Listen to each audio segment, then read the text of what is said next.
नमस्कार दोस्तों, आशा करता हूँ आप सब अच्छे होंगे। सीटेट एग्ज़ाम 2024 के लिए 3 सबसे ज़्यादा महत्वपूर्ण टॉपिक्स आज हम फिर लेकर आए हैं, जो हैं एनसीएफ यानी कि राष्ट्रीय पाठ्यचर्या की रूपरेखा 2005, आरटी 2009 यानी शिक्षा का अधिकार अधिनियम 2009 और न्यू एजुकेशन पॉलिसी 2020। इससे 2 से 3 प्रश्न हर बार सीटेट में पूछे जाते हैं, तो इस बार भी पूछे जाने की पूरी उम्मीद है। तो पिछले वर्षों के सीटेट में आए हुए क्वेश्चंस को मिलाकर टॉप 25 क्वेश्चंस लेकर आए हैं। कुछ हमने अलग से प्रश्नों को भी इसमें संकलित किया है, जो कि सीटेट एग्ज़ाम के लिए ही नहीं बल्कि अन्य परीक्षाओं के लिए भी बहुत ज़्यादा इम्पोर्टेंट है। तो चलिए वीडियो को शुरू करते हैं, लेकिन आप अगर हमारे चैनल पर नए हैं तो प्लीज़ चैनल को सब्सक्राइब ज़रूर करें। और अगर इस तरीके की आप अपडेट्स और वीडियो पाना चाहते हैं, इनका बहुत जल्दी अपडेट पाना चाहते हैं, पीडीएफ्स पाना चाहते हैं, तो आप हमारे टेलीग्राम चैनल को ज्वाइन कर लीजिए, जिसका लिंक डिस्क्रिप्शन में दिया हुआ है। और आप हमारी वेबसाइट abhyasclasses.in पर जाकर भी इस तरीके के क्वेश्चन आंसर की प्रैक्टिस लगा सकते हैं। तो चलिए शुरू करते हैं वीडियो को। पहला प्रश्न है, निम्नलिखित संरचनाओं में से शिक्षा का अधिकार अधिनियम यानी कि आरटीई कहते हैं, राइट टू एजुकेशन 2009 किसकी वकालत करता है? ठीक है, ध्यान रखिए, आरटीई राइट टू एजुकेशन 2009 में संसद द्वारा पारित हुआ था और 1 अप्रैल 2010 के लिए ये लागू हुआ था। तो ये आरटीई 2009, ध्यान रखिए, सबसे ज़्यादा ये इंक्लूसिव एजुकेशन की वकालत करता है, जिसे कहते हैं समावेशी शिक्षा या इंक्लूसिव एजुकेशन। ठीक है, तो इसका जो सही आंसर होगा वो आंसर होगा समावेशी शिक्षा, इंक्लूसिव एजुकेशन। नेक्स्ट क्वेश्चन देखिए, क्वेश्चन नंबर 2, शिक्षा का अधिकार अधिनियम 2009 में उल्लेख की गई समावेशी शिक्षा की अवधारणा निम्नलिखित में से किस पर आधारित है? ठीक है, 4 ऑप्शन दिए हैं और आपको बताना है जो समावेशी शिक्षा की अवधारणा आरटीई में दी गई है वो किस पर आधारित है। तो पहला ऑप्शन है अधिकार आधारित मानवतावादी परिप्रेक्ष्य, दूसरा ऑप्शन है मुख्यतः व्यावसायिक शिक्षा उपलब्ध करा करके आसक्त बच्चों को मुख्य धारा में शामिल करना, तीसरा है व्यवहारवादी सिद्धांत, चौथा है असक्त बच्चों के प्रति एक सहानुभूतिक अभिवृत्ति। तो देखिए, हम नीचे से एक बार चेक करते हैं आंसर्स को कि असक्त बच्चों के प्रति एक सहानुभूतिक अभिवृत्ति, तो ये बिल्कुल गलत है, कोई सहानुभूतिक ये अभिवृत्ति नहीं है। दूसरा है सी है सॉरी कि व्यवहारवादी सिद्धांत, ये भी नहीं है। मुख्यतः व्यावसायिक शिक्षा उपलब्ध करा करके, सिर्फ व्यावसायिक शिक्षा इसका उद्देश्य नहीं है, जबकि यहाँ पे कर दिया मुख्यतः व्यावसायिक शिक्षा, तो ये भी गलत हो जाएगा। आंसर है इसका सही वो है अधिकार आधारित मानवतावादी परिप्रेक्ष्य। ठीक है, मानवतावादी परिप्रेक्ष्य को इसने अपनाया है। ठीक है, तो ध्यान रखिए, इस लाइन को याद कर सकते हैं आप, और डायरेक्टली तो आपके लिए एग्जाम में बहुत ज़्यादा हेल्प मिलेगी। चलिए क्वेश्चन नंबर 3 देखते हैं कि राष्ट्रीय पाठ्यचर्या फ्रेमवर्क यानी कि एनसीएफ 2005 ने अपनी समझ कहाँ से प्राप्त की है? तो इसको सीधे सीधे याद कर लीजिए, चयनवाद। ठीक है, ध्यान रखिए, चयनवाद से प्राप्त की है। ये प्रश्न बहुत ज़्यादा इंपॉर्टेंट है और ये सीटेट में पूछा भी गया है। प्रश्न नंबर 4 देखते हैं, किस राष्ट्रीय पाठ्यचर्या फ्रेमवर्क ने यानी किस एनसीएफ ने प्राथमिक स्तर पर एक एकीकृत पाठ्यचर्या क्षेत्र के रूप में पढ़ाए जाने के लिए पर्यावरण अध्ययन की सिफारिश की थी? कहने का मतलब है किस एनसीएफ ने ये सिफारिश की थी कि ईवीएस को एज ए सब्जेक्ट के रूप में प्राथमिक स्तर पर पढ़ाया जाए? तो आंसर ध्यान रखिए, वो है एनसीएफ 1975। ठीक है, ये 2005, 88, 2000 कुछ नहीं है, एनसीएफ 1975। क्वेश्चन नंबर 5 देखिए, राष्ट्रीय पाठ्यचर्या की रूपरेखा एनसीएफ 2005 के अनुसार शिक्षक की भूमिका कैसी होनी चाहिए? सत्तावादी, ये तो वैसे ही गलत है, सत्तावादी नहीं होता है कभी टीचर। अधिनायकवादी, ये भी गलत है। अनुमति पर एक भी गलत है। सुविधादाता, फैसिलेटर, ठीक है, क्या होना चाहिए? फैसिलेटर, सुविधादाता की तरह। तो ध्यान रखिए, सुविधादाता की तरह शिक्षक की भूमिका एनसीएफ में मानी गई है। नेक्स्ट क्वेश्चन देखिए, क्वेश्चन नंबर 6, राष्ट्रीय पाठ्यचर्या की रूपरेखा 2005 के अनुसार निम्नलिखित में से कौन सी एक पर्यावरण अध्ययन की विषय वस्तु है? ठीक है, तो ईवीएस के अनुसार एनसीएफ के अनुसार, एनसीएफ 2005 के अनुसार ईवीएस की जो विषय वस्तु है वो क्या है? तो ये क्वेश्चन आपको डायरेक्ट याद करना पड़ेगा, वो है भोजन, फूड। ठीक है, वो क्या है? फूड, भोजन। तो इसको याद रखिए, ठीक है। इसका मैं अलग से वीडियो लाऊंगा, सभी सब्जेक्ट का अलग से, जैसे वस्त्र एवं आवास, इस तरीके से प्रत्येक सब्जेक्ट में जो जैसे ईवीएस में बहुत सारे चैप्टर्स हैं उनका अलग अलग वीडियो मैं लाऊंगा। ठीक है, तो आप निश्चिंत रहिए। क्वेश्चन नंबर 7 देखिए, राष्ट्रीय पाठ्यचर्या की रूपरेखा 2005 के अनुसार प्राथमिक विद्यालयों में गणित पढ़ाने का मुख्य उद्देश्य कौन सा नहीं है। आपको ध्यान रखना है कौन सा नहीं है, ठीक है, वो बताना है। तो बच्चों की सोच विचार प्रक्रिया को गणितीय रूप देना, पहला ऑप्शन। बच्चों के संदर्भ में गणित का वर्णन करना, ये बिल्कुल सही है। समस्या समाधान के कौशल को बढ़ाना, ये भी सही है। गणित के उच्चतर पढ़ाई की तैयारी करना, ये भी सही है। बच्चों की सोच विचार प्रक्रिया को गणितीय रूप देना, ये गलत है। सिर्फ सोच विचार प्रक्रिया को गणितीय रूप नहीं बल्कि तार्किक रूप देना होता है। ठीक है, तार्किक यानी कि लॉजिकल या रीजनल जो होता है, रीजनेबल। ठीक है, तो रीजनेबल या लॉजिकल रूप देना सही है, तो गणितीय रूप देना सही नहीं होगा। ठीक है, तो नहीं वाला ही पूछा था, तो पहला ऑप्शन सही हो जाएगा। नेक्स्ट क्वेश्चन देखिए 8 नंबर, पर्यावरण अध्ययन शिक्षक के संदर्भ में राष्ट्रीय पाठ्यचर्या की रूपरेखा निम्नलिखित में से किसे प्रस्तावित नहीं करती। यानी कि ईवीएस के संदर्भ में जो एनसीएफ है वो किसे प्रस्तावित नहीं करती। ठीक है, पहला ऑप्शन है बच्चों के अनुभव और संदर्भों से जोड़ना, बिल्कुल सही है। एनसीएफ चाहती है कि ईवीएस पढ़ के बच्चे अपने अनुभव और संदर्भों को जोड़ें। हस्तपरक क्रियाकलाप, बिल्कुल सही है। ठीक है, क्रियाकलाप एक्टिविटीज़ करें।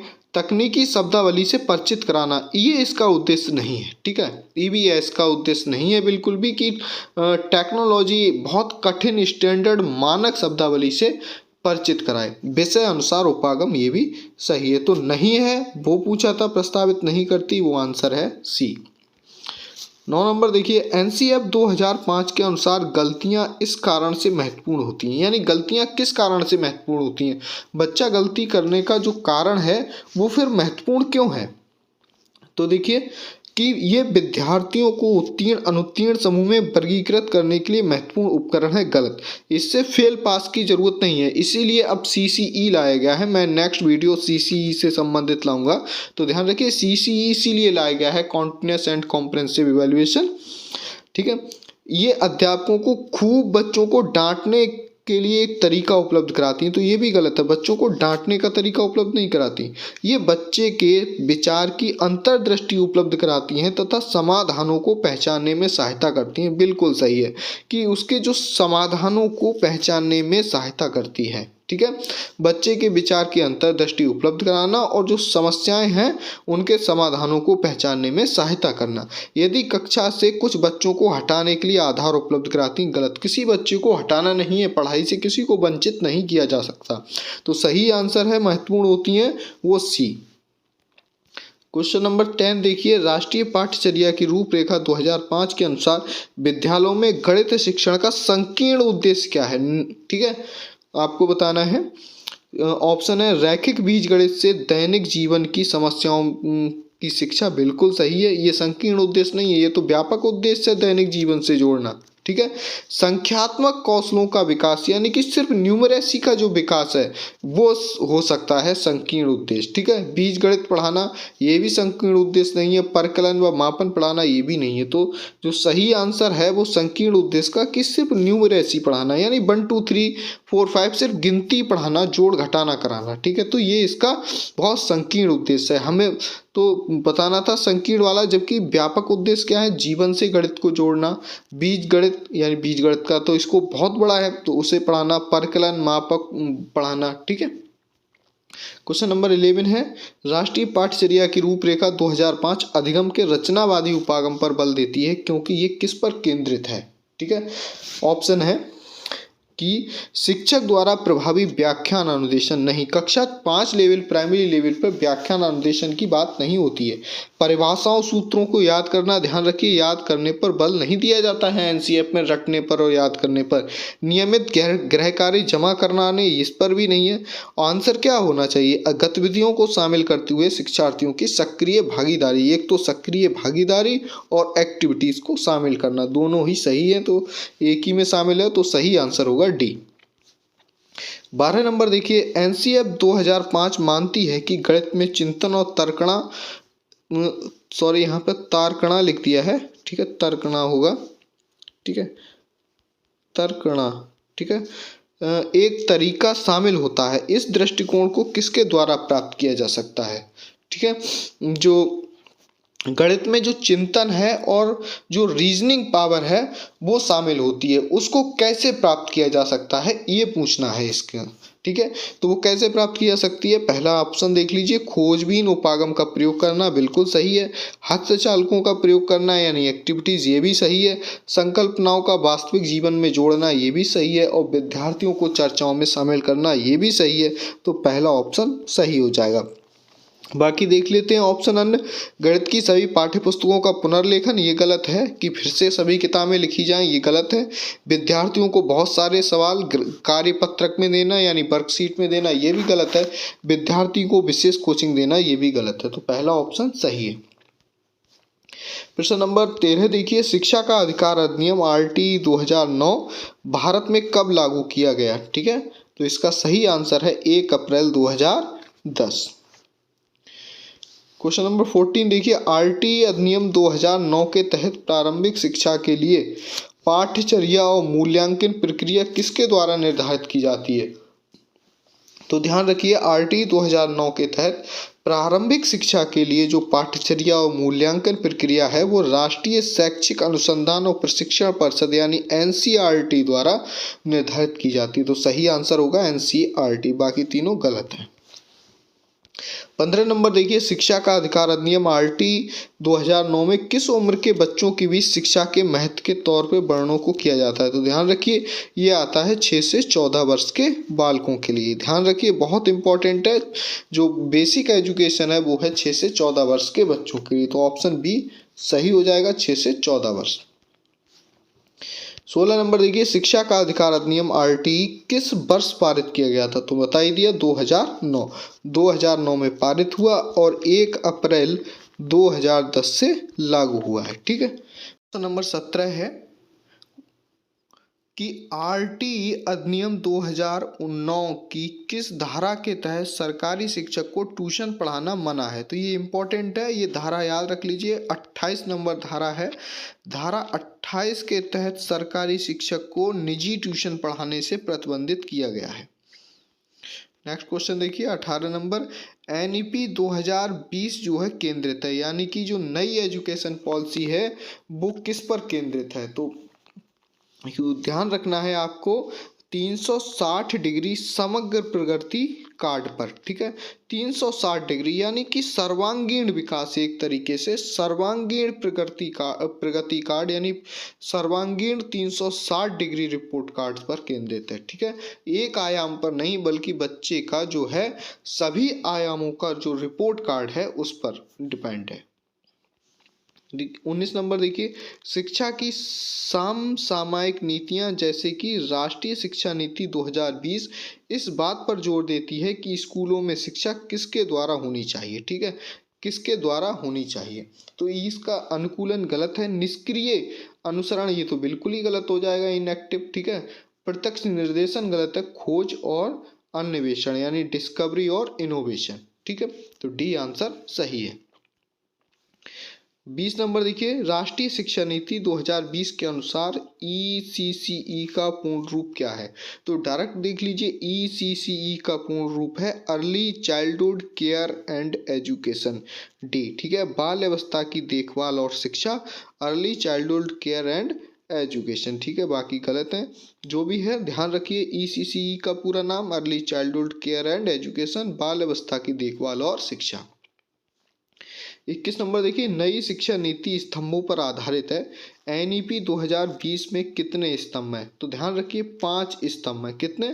5। एक होता है पहुंच, दूसरा है समता, पहला है पहुंच, फिर है समता, मैं यहाँ लिख दे रहा हूँ आपको शायद समझ आ रहा होगा। तीसरा है गुणवत्ता, ठीक है, चौथा है वहनीयता और पांचवा है जवाबदेही। ठीक है, पांचवा है जवाबदेही। ठीक है, तो ये 5 स्तंभों पर राष्ट्रीय शिक्षा नीति 2020 आधारित है, जिसमें कि एक अब नया प्लान 5+3+3+4 एजुकेशन सिस्टम जो है इसको बांटा गया है। ठीक है, पहले ये 10+2 था, अब ध्यान रखना है 10+2 की जगह 5+3+3+3+4, ठीक है, ये वाला सिस्टम डेवलप किया गया है। 22 नंबर क्वेश्चन है, राष्ट्रीय शिक्षा नीति 2022 किस पर बल देती है? तो परीक्षा के लिए पढ़ाना गलत है, स्मरण आधारित शिक्षा गलत है, अभ्यास और ड्रिल गलत है, वैचारिक समझ के लिए पढ़ाना, ठीक है, ऑप्शन डी सही है। 23 देखिए, राष्ट्रीय शिक्षा नीति 2020 किस पर बल देती है? ठीक है, लचीला बहुस्तरीय गति आधारित शिक्षण बिल्कुल सही है, बच्चों के केवल संज्ञानात्मक विकास गलत है, सर्वांगीण विकास, राष्ट्रीय पाठ्यचर्या के मानकीकरण पर गलत है, बच्चों के स्मरण कौशलों के मापन पर यह भी गलत है। तो सही आंसर ए है, लचीला बहुस्तरीय गति आधारित अधिगम।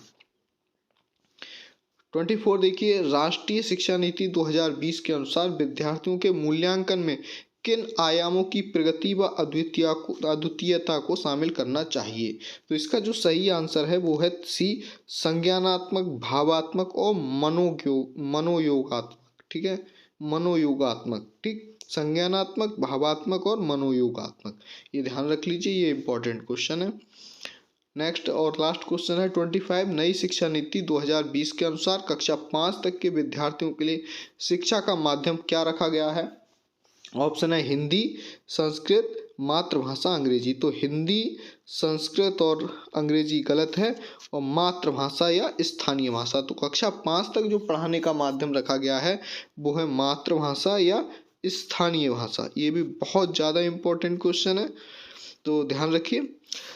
आशा करता हूँ वीडियो आपको बहुत ही पसंद आया होगा। पसंद आया हो तो प्लीज़ चैनल को सब्सक्राइब जरूर करें, वीडियो को लाइक कीजिए, अपने दोस्तों के लिए भी शेयर कीजिए।